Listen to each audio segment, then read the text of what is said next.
Volvimos porque el público lo pidió. Y tenemos información de valor que va a resolver muchas de las dudas porque leímos los comentarios, estuvimos muy atentas a todo lo que nos decían las mujeres que nos escuchaban y estamos muy contentas de regresar con más información. Y esta pregunta es una de las cosas que yo veo con todas mis clientas y con amigas y con familia y como en general, y es que muchas mujeres piensan que la menopausia y la perimenopausia es solo cuando se va el periodo. Ni siquiera hay mucha información sobre qué es la perimenopausia, pero lo más importante es que no saben que la perimenopausia y la menopausia son diagnósticos clínicos, lo que quiere decir que están basados en la edad y los síntomas. Porque yo tengo muchas personas que llegan conmigo y me dicen, creo que sí, creo que puede ser perimenopausia, no estoy segura. Y yo digo, no, es que tú estás en esta edad y tú tienes estos síntomas y eso es suficiente para tu médico determinar que estás en perimenopausia y dar tratamiento o bien aplicar intervenciones de estilo de vida, que es lo más importante. Pero tú nos puedes confirmar esto y explicar un poquito más. Mira, Ana, es súper sencillo. La menopausia es el fin de un camino, pero para llegar allá hay un camino, que es la perimenopausia, que es cuando nuestras hormonas se desordenan y empiezan a fluctuar. Y en ese momento nos empiezan a dar un montón de síntomas raros. Calores, dificultades para dormir, se nos olvidan las palabras, nos da piel seca, se nos cae el pelo. Todo eso asociado a que empieza poco a poco a desorganizarse los ciclos menstruales. Y así sabes que estás en el camino. No los exámenes de sangre, los exámenes de sangre usualmente salen normales o sale uno mal y luego otra vez bien o al contrario. Lo importante es cómo tú te sientes y esos síntomas. Y tu edad. Eso es lo que necesitas para saber si estás en perimenopausia. También es que hay otros síntomas que no solamente son sofocos o sudores nocturnos, hay muchas cosas como mareos, vértigo, picazón en los oídos, dolor muscular. O sea, hay muchísimos síntomas que no son tan comunes, pero no significa que si no tienes sofocos, no estás en perimenopausia, ¿cierto? O como todavía tienes tu periodo, muchas mujeres dicen, no, es que yo todavía tengo mi periodo normal. No significa eso. Exactamente. ¿Sabías tú que los primeros síntomas son usualmente o alteraciones del sueño o alteraciones del ánimo? Esos son usualmente los primeros síntomas de la perimenopausia, no los calores llegan después. Y claro, cada experiencia es diferente y cada persona siente una combinación de cosas diferentes. Tú nombraste varios de síntomas raros, hay otros más comunes: dolores musculares, articulares, cansancio, pérdida de la libido, muchas dificultades para recordar las cosas, se te pierden las palabras, dificultad para concentrarte, ¿cierto? Y luego hay unas que uno no se imagina, ¿no? Por ejemplo, que aparece un olor corporal que nunca has tenido antes, ardor en la boca, lo que tú hablabas de la rasquiña de los oídos. Otras cosas que son menos comunes, pero que también están relacionadas con ese síndrome de la perimenopausia. Claro, por eso es importante poner atención y no minimizar esos síntomas, porque yo creo que todas las mujeres conocemos nuestro cuerpo y estamos seguras de que algo está pasando. En mi caso, con la insuficiencia ovárica primaria, fue muy interesante porque todos estos síntomas para mí fueron súbitos. Yo me sentía muy bien y de repente sentía que me iba a morir.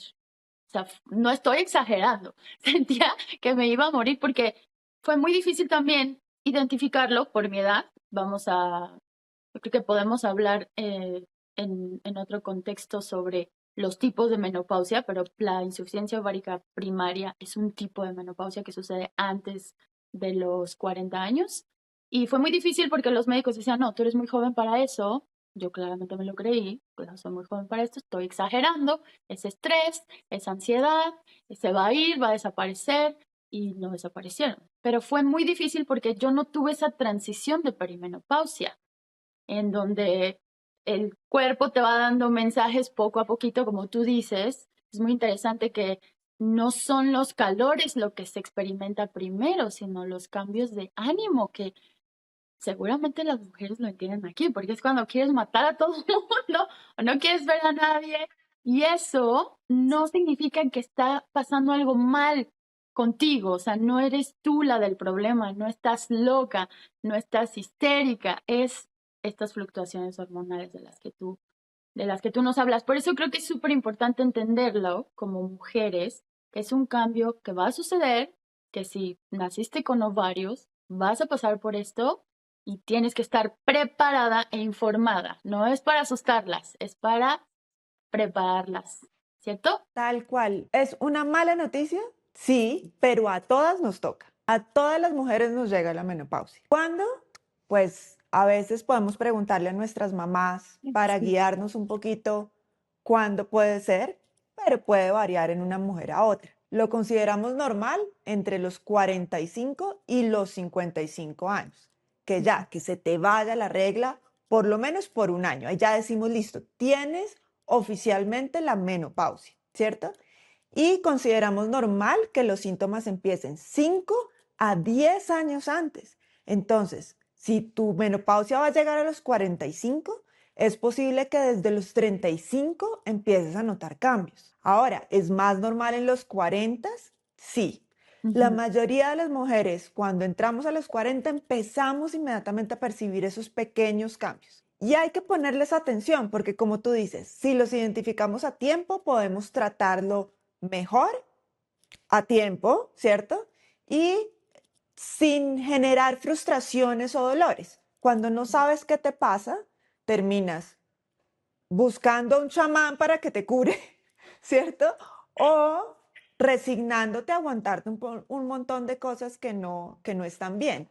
Entonces, por eso es que vale la pena saber qué te está pasando, identificarlo a tiempo y manejarlo también a tiempo. Sí, totalmente de acuerdo, porque una vez que están desesperadas, es muchísimo más difícil poder encontrar el tratamiento y el médico correcto. Ya uno, como tú dijiste, te vas con el chamán, el que te promete que te vas a sentir bien y sí te vas a sentir bien. O sea, sí hay cura, sí hay tratamientos, sí hay cosas que te van a ayudar a mejorar y a recuperar tu energía, dormir mejor, sentirte más fuerte, tener más concentración, no sentirte triste, deprimida todo el tiempo, sin ganas. Todo eso es posible, pero hay una fórmula que se las vamos a ir dando poco a poco. Doctora Ana, hablando de las etapas, tenemos la premenopausia, perimenopausia, menopausia, que es un día en la vida de la mujer, que ya nos explicaste, y la postmenopausia. Ahora, muchas mujeres confunden o no les queda muy bien claro la diferencia entre pre y peri. ¿Nos puedes explicar esto? Pues sinceramente yo no sé quién se inventó esos nombres porque son súper confusos, pero te los explico sencillito. Premenopausia es la edad fértil, o sea, desde que te desarrollas en adelante, eso es la premenopausia. La perimenopausia hay que imaginarse como peri de alrededor de. Entonces es la etapa alrededor de la menopausia, ese camino que nos lleva a que se nos vaya la regla. Y después de que ya se nos va, lo llamamos posmenopausia. Así de fácil. Ahora, si le queremos poner edad, los años reproductivos sería que a partir de la premenopausia, los 20 a los... Entonces, usualmente la premenopausia va entre los 9, 10 años hasta los 35, 38. La perimenopausia usualmente empieza más o menos 10 años antes de que se te vaya la regla. Entonces, si lo normal es que se te va la regla entre los 45 y los 55, significa que la perimenopausia te puede empezar desde los 35 Mm, hasta los 45. Entonces, decimos, sí, esto es un fenómeno más de las mujeres cuarentonas, ¿no? Pero la verdad es que algunas mujeres lo pueden empezar a sentir antes de cumplir 40. Y ya después, posmenopausia es todo lo que pasa después de que se acabó el periodo. Y creo que hay una confusión también porque hay mujeres que dicen, bueno, yo ya tengo 10 meses sin mi periodo y regresó. Se vuelve a resetear ese conteo, ¿cierto? Hasta que no vuelvan otra vez a pasar un año, que son los 12 meses que nos dijiste, es que ya se considera menopausia y a partir de ahí post, ¿cierto? Tal cual. Y mira que no es raro que mujeres dicen, no, a mí ya se me fue. y ya se me fue, es que después de 6, 8 meses vuelven Mm, a tener algún sangradito. ahí está. Claro, ya están en las últimas etapas, pero no es raro y no hay que asustarse, simplemente es continuar con tus seguimientos y bueno, esperar el día que ya se vaya del todo. Claro. Ok, y muy interesante saber que hay diferentes tipos de menopausia, porque la menopausia que a mí me sucedió, la insuficiencia ovárica primaria, es un tipo de menopausia, pero la realidad es que cuando yo llegué al médico, después de todos los médicos que vi, ninguno me explicó que eso era un tipo de menopausia. Yo no sabía que había diferentes tipos de menopausia y creo que es importante para las mujeres saber que no, si bien es una transición natural, no todas pasamos por la transición natural. Así que nos puedes explicar un poquito más sobre cuáles son los tipos de menopausia. Me parece que son, si no me equivoco, tú me corriges, 4. Mira, la menopausia natural es la que nos llega a las mujeres entre los 45 y los 55 años. Es rara, pero hay una menopausia tardía, que es mujeres que les llega la menopausia después de los 55. Oye, qué Es afortunado. rarísima. Rarísima. Afortunadas desde el punto de vista de salud. Bueno, sí, porque Otros sufren más, dirían que ¿no? desafortunadas. Otros dirían que desafortunadas por tener que aguantarse la menstruación tantos años. Eso sí. Bueno, antes de los 45, ahí no es normal. Bueno, hablamos de menopausia precoz entre los 40 y los 45. Y antes de los 40 hablamos de insuficiencia ovárica primaria. Ese es un diagnóstico muy específico, es tu caso, y requiere atención y tratamiento muy Ujú. minucioso. Esa no es normal, esa sí la consideramos, digamos, una situación que necesita atención médica especializada. Ok. Ahora, también hay mujeres que llegan a la menopausia por una cirugía. Cuando nos Ujú. quitan los ovarios, hablamos de la menopausia quirúrgica y es básicamente cuando te los quitan y es tal vez la más fuerte porque de un día a otro te quitan tus Wow. hormonas y esas pacientes pues lo sienten muy fuerte, pero pues en casos de cáncer o de lesiones severas pues no hay otra solución. También le pasa a las pacientes que reciben quimioterapia o radioterapia Mm. por cáncer, que sus ovarios, por ser un tejido muy sensible, pueden dañarse y entrar en una menopausia antes de tiempo. Entonces ya vieron que hay diferentes tipos de menopausia y esto es muy particular, o sea, esto es caso por caso. Por eso tan importante darle seguimiento y revisarse con un médico, con un profesional y no solamente pensar que porque a tu vecina le pasó así, muy probablemente te va a pasar a ti así. Creo que dijiste algo antes muy interesante que es tengan esta conversación con sus mamás y yo diría con sus abuelas también, porque yo no tuve esa conversación con mi abuela, me parte el corazón no haberla tenido, porque además mi abuela era una persona súper cool que me hubiera dicho todo lo que le sucedió. Pero, por ejemplo, mi mamá tuvo menopausia temprana, antes de los 50, después de los 40. Entonces, he esperado que a mí me haya pasado esto, pero yo no sabía. Mira, Ana, eso es súper importante y tiene un valor grandísimo para las mujeres. Primero porque de verdad quita ese tabú de que no podemos hablar de menopausia. ¿Y con quién más vamos a hablar que con nuestras mamás, nuestras hermanas, nuestras abuelas, incluso con tus primas? Ujú. La historia de ellas te puede guiar sobre cómo te va a tocar vivir a ti la menopausia, porque los genes determinan en gran parte cómo nos vamos a sentir. Claro, hay otras cosas importantes, pero esa conversación es muy bonita. A mí me sorprende todavía que cuando yo le pregunto a las mujeres, ¿cuándo les llegó la menopausia a tu mamá? El 90% no saben y nunca han hablado con ellas acerca del tema. Creo que ahora hay más apertura, hay más información, ya no es un tema tabú. Y eso solamente nosotras lo podemos cambiar como mujeres. Tenemos que cambiar esa narrativa.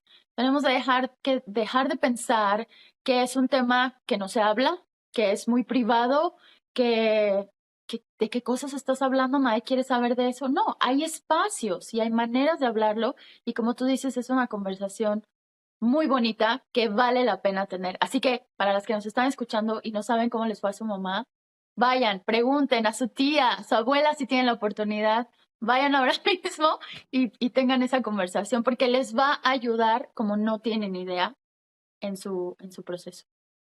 Tengo yo que confesar que la primera vez que un médico me habló de hormonas, yo salí corriendo del consultorio, porque creo que nos educaron pensando que las hormonas son dañinas, son peligrosas, te van a dar cáncer y no es del todo cierto.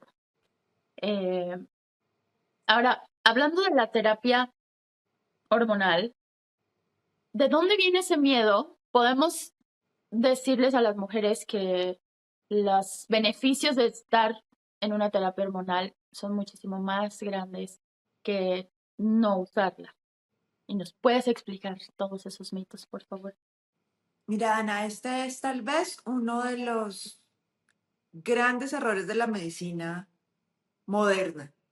Y es que a partir de un estudio clínico mal diseñado y mal interpretado, nos Mm, dijeron y nos enseñaron, a mí como estudiante de medicina me enseñaron que el estrógeno daba cáncer.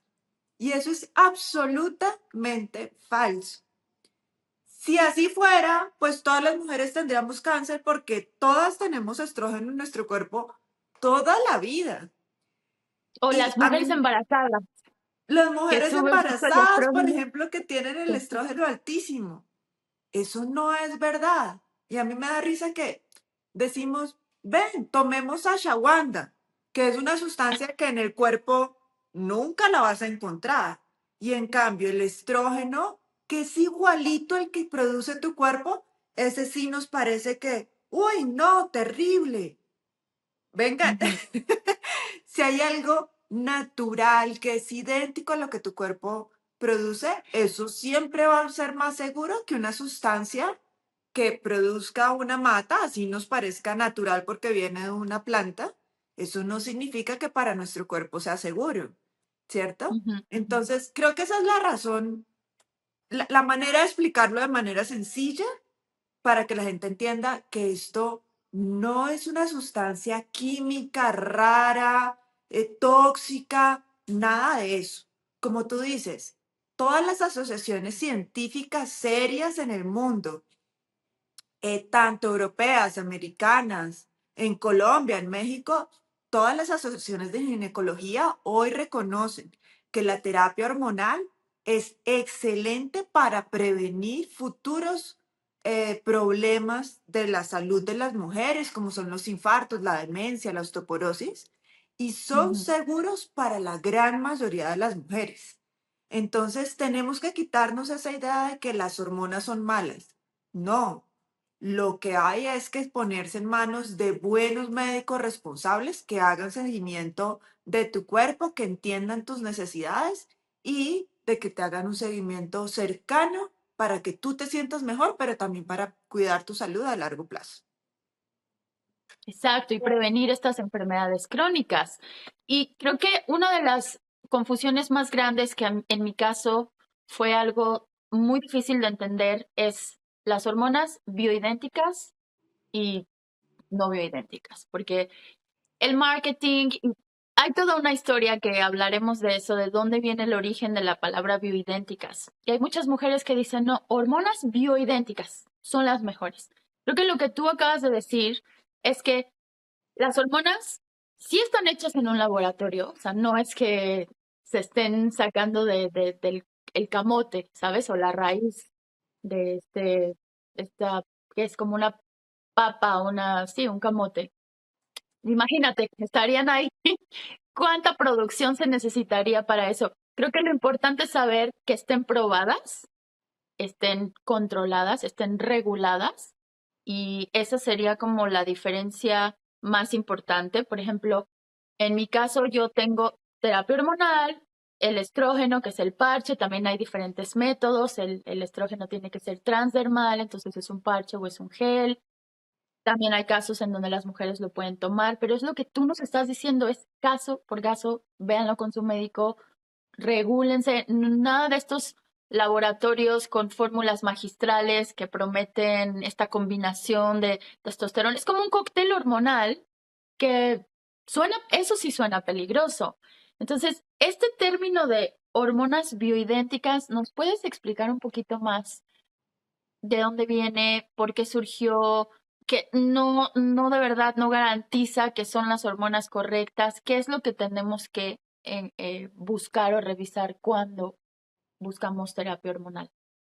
Mira, el término bioidéntico es un término de marketing, porque nos quieren vender que hay algo malo y que yo te puedo dar algo que es mejor, que es bueno. Esa es la única Ujú. razón por la cual la gente usa ese término. La realidad es que después de este estudio nefasto que te conté, que confundió a los médicos y a la gente alrededor de la seguridad de las hormonas, alguien dijo, yo voy a vender hormonas bioidénticas, que en Mm, teoría eran idénticas a las de nuestro cuerpo. Porque sí, antes, hace muchos años, en los 50 y 60, se usaban hormonas que venían de la orina de las vacas. Esas ya prácticamente no se utilizan, ¿cierto? Entonces se inventaron este nuevo concepto de las bioidénticas para hablar de hormonas que son idénticas a las de nuestro cuerpo. Pero la verdad es que ya hay en el mercado, aprobadas por las entidades regulatorias serias, productos bioidénticos para que todas las mujeres tengamos la opción de recibir este tipo de tratamientos de manera segura. ujú, No las preparaciones de laboratorios de fórmulas magistrales no son productos aprobados por las entidades regulatorias. Esos laboratorios se usan solamente cuando hay circunstancias muy específicas de ciertos medicamentos, de ciertas condiciones que necesitan que a la gente le preparemos algo muy específico. Por ejemplo, si mm. alguien tiene una alergia rara a uno de los ingredientes comunes que se usan en ciertos medicamentos para la piel, en ese caso necesitas hacerle algo que no le dé alergia, ¿cierto? Pero ese no es el caso del 99% de las mujeres. Y en cambio, te venden productos caros, sin regular y que no están probados ni que sean mejores, pero ni siquiera que sean iguales a los que tenemos disponibles, que son suficientes para tratar al 99% de las mujeres. Exacto, entonces lo que tenemos que tener en cuenta es que las hormonas tienen que ser molecularmente idénticas a las que nuestro cuerpo produce. Y no importa que estén hechas en un laboratorio, mientras estén reguladas. ¿Y a qué nos referimos con que están reguladas? Es que se hicieron estudios y pruebas en gente normal, en humanos, que probaron estas hormonas y de ahí salen estos resultados donde dice, es seguro, es molecularmente idéntico al cuerpo. Creo que después salió este término que era body identical en vez de bioidéntico, ¿sí? Y Más está marketing. totalmente bien. Eso es ¿No? solo más marketing. Bioidéntica, body idéntica, todos esos son términos de marketing. En todos los países de Latinoamérica, en Estados Unidos, en Canadá, hay suficientes productos aprobados por las entidades regulatorias para tratar la menopausia. Si te están dando algo preparado en un laboratorio que cuesta un montón de plata y que no tiene registro sanitario, huye, corre. Ese es nuestro Sí, sitio. corre. Y estos son las inyecciones y los pellets, los implantes. Hay que Hay decirlo inyecciones, hay específicamente. pellets, hay cremas, hay todo. Sí. Para mí los Ahora, peores son los ujú, pellets. ¿Por qué? Los ujú, pellets son como unos palitos que se ponen debajo de la piel y que liberan hormonas, estrógeno, progesterona o testosterona. El problema es que esas sustancias, esa presentación de estas sustancias no está estudiada con cuidado. Y lo que sucede es que esos palitos pueden liberar mucha o poca hormona dependiendo del día. Entonces, no te dan una dosis exacta día a día, que es importante. Segundo, si tienes un efecto adverso, es muy difícil de quitar, ¿cierto? Sí, Y tercero, no tienen ninguna ventaja versus los productos aprobados y regulados. Entonces, ujú, ¿por qué te quieres poner una cosa en tu brazo que de pronto, que no sabes que tiene, pero que además te puede caer mal y no puedes suspender rápidamente? No hay razón. El tema, por favor, que no nos dé pereza tomarnos una pastillita pequeñita todos los días o ponernos el parchecito. Eso realmente es un esfuerzo mínimo comparado con el riesgo de ponernos una cosa y que luego tengamos un problema serio de salud por eso. claro, problemas más grandes. Y yo lo uso, de verdad que no es tan grave. El parche lo cambias 2 veces a la semana. Yo tomo otro tipo de progesterona y es 1 vez al día, o sea, no pasa absolutamente nada. Y ahora, un tema que a mí me apasiona, pero es un misterio para mí, Ana. Yo te tengo que decir que tú viniste a mi vida a darme luz. O sea, tú, cuando la doctora Ana y yo nos conocimos en redes sociales, fue como, mira, es que a mí me pasó esto y ella vino a decirme muchísimas cosas que a mí me ayudaron a entender más este proceso, además de todo lo que estudié y de lo que investigué. Ahora, yo que uso la terapia hormonal tiene efectos secundarios, pero esto varía dependiendo cada mujer. En mi caso, yo estoy con el estrógeno, un parche, y una progesterona que es de hecho una progestina, que es un anticonceptivo. Y lo combiné así porque utilizaba la progesterona micronizada, que es la que te venden como bioidéntica, es la más natural, pero en mi caso me dio efectos secundarios, me hizo subir de peso, se me cae el pelo, estaba provocando que las hormonas antiandrógenas se elevaran. Y luego cambié a esta, pero yo tengo que decirte esto, que yo creo que es el problema de muchas mujeres. Cuando yo no tenía terapia hormonal, yo bajé muchísimo de peso, perdí masa muscular porque ya sabemos que el estrógeno soporta el músculo. Yo perdí masa muscular, terrible, bajaba de peso sin ningún cambio en mi estilo de vida. Y después, cuando empecé la terapia hormonal, la progesterona micronizada me dio, era como una hinchazón y subí de peso. Luego la cambié. Y yo te digo, Ana, que a mí me sale un salvavidas. O sea, no te miento que es un salvavidas el que yo tengo, que es una cosa misteriosa para mí porque yo hago ejercicio todos los días porque ese es mi trabajo.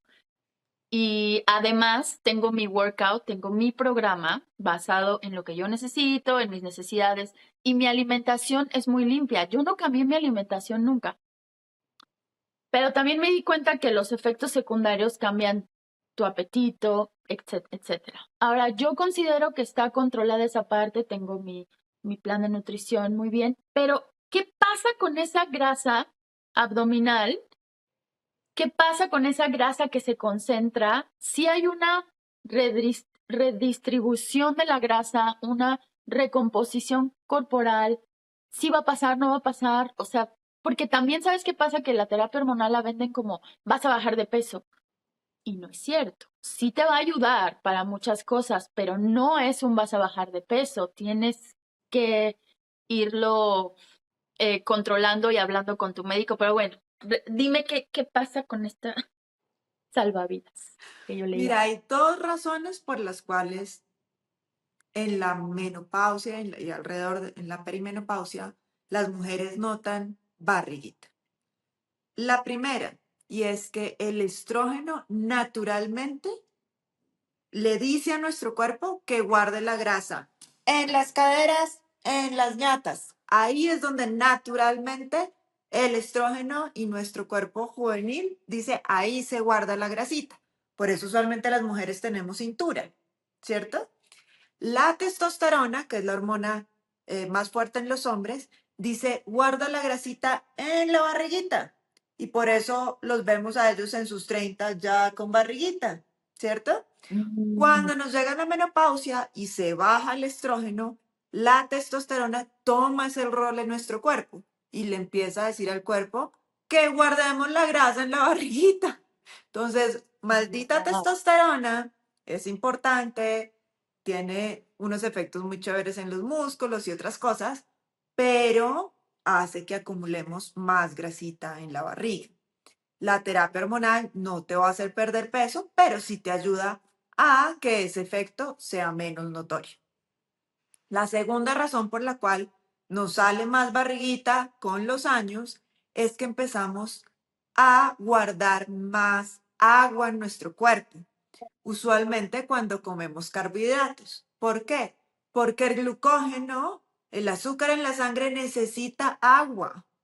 ¿Sí? Entonces, la gente dice, ay, es que me comí un pastel y me subí 2 kilos, maldito pastel. No, es agua porque todo ese azúcar en la sangre hace que tu cuerpo retenga agua y te sientes inflada. Y luego te dicen, ah, yo dejé de comer 3 días pan y me bajé 3 kilos. Increíble, esa es la dieta que necesito. No, simplemente expulsaste toda esa agua que tu cuerpo estaba reteniendo. Entonces, ojo con esos yoyos. Tenemos que ser cuidadosos con el azúcar, con los carbohidratos en exceso. Hay que comer carbohidratos complejos, todas las legumbres, el pan Ujú, integral, las nueces, todas las cosas que de verdad nos nutren. Pero si comemos azúcar, azúcar procesada, gaseosas, ponques, helados llenos de azúcar, nos vamos a inflar y pues bueno, lo vamos a notar inmediatamente reteniendo líquido y obviamente a largo plazo vamos a empezar a acumular grasa.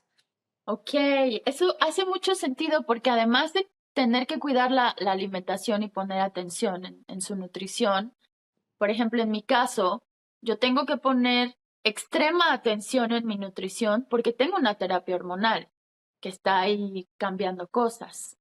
Yo creo que eso es muy importante para las mujeres entender que simplemente tienen que poner un poquito más de ojo en lo que hacen porque cuando llegan con su médico le tienen que explicar, ¿no? Que sí hicieron esto, que no hicieron el otro. Y yo creo que también hay que ser muy honestos con nosotros mismos porque luego pensamos que estamos comiendo muy bien y a veces agarramos cositas o hacemos un snack y creemos que esas calorías no cuentan, pero como tú dices, son carbohidratos simples los que crean esta inflamación, digamos, y esta retención de líquidos. Cuando si escoges carbohidratos complejos, ahí le estás ayudando a tu cuerpo y hay que verlo como fibra, necesitamos fibra. Los carbohidratos, por cierto, son buenos, son los que nos dan energía, tampoco vamos a satanizarlos, pero tiene que haber un balance y siempre proteína, como priorizar proteína en todas las comidas, muy importante. Mira, a todos nos pasa. Cuando nos preguntan qué tal comemos, nuestra respuesta es bien. Ocasionalmente nos comemos un dulce, pero no, eso es muy de vez en cuando. La única manera de decirnos la verdad es anotando lo que nos comemos. Yo siempre le digo a Sí. mis pacientes, 2 semanas, no cambies tus hábitos. Anota todo lo que te comes 2 semanas. Al cabo de las 2 semanas me dicen, "Ah, doctora, yo no sabía que yo me comía todo eso.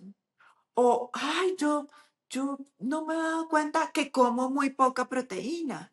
O, Ujú, ay, yo no me he dado cuenta que de lunes a viernes estoy consumiendo muy poca energía.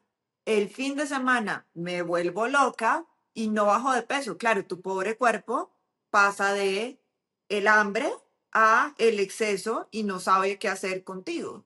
Entonces, yo siempre le recomiendo a la gente, escriban todo, 2 semanas y eso te da todas las pistas del mundo. Si vas a ir a la nutrióloga, al médico, a un coach de estilo de vida, llévale 2 semanas de sinceridad y vas a ver la diferencia. es verdad, es verdad.